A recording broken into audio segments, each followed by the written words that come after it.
Assalamualaikum warahmatullahi wabarakatuh. Alhamdulillahirabbil alamin.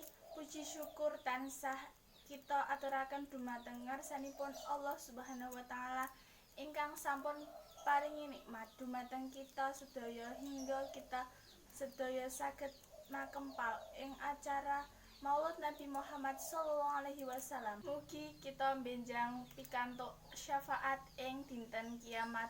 Amin. Bapak Ibu ingkang kawula hormati, ing mriki kawula dados pranata adicara. Sakderengipun acara kita milai langkung rumiyin badhe kawula waosaken susunan acara pangerten Maulud Nabi Muhammad sallallahu alaihi wasallam. Setunggal pembuka, kalih waosan ayat suci Al-Qur'an, 3 sambutan saking Ketua Takmir Masjid Al-Fatah sekawan hikmah Maulud Nabi Muhammad sallallahu alaihi wasallam ingkang badhe dipun aturaken panjenengan Bapak Yahya. Gangsal doa 6 penutup. Bapak Ibu ingkang dipun rahmati Allah, monggo acara kita buka kanthi waosan basmalah sesarengan. Acara saklajengipun inggih menika waosan ayat suci Al-Qur'an dumateng Bapak Murtaki kita aturaken. Matur nuwun dumateng Bapak Murtaki sampun maosaken ayat suci Al-Qur'an.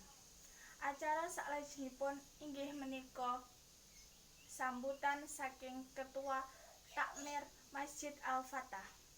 Matur nuwun dumateng Ketua Takmir Masjid Al-Fatah.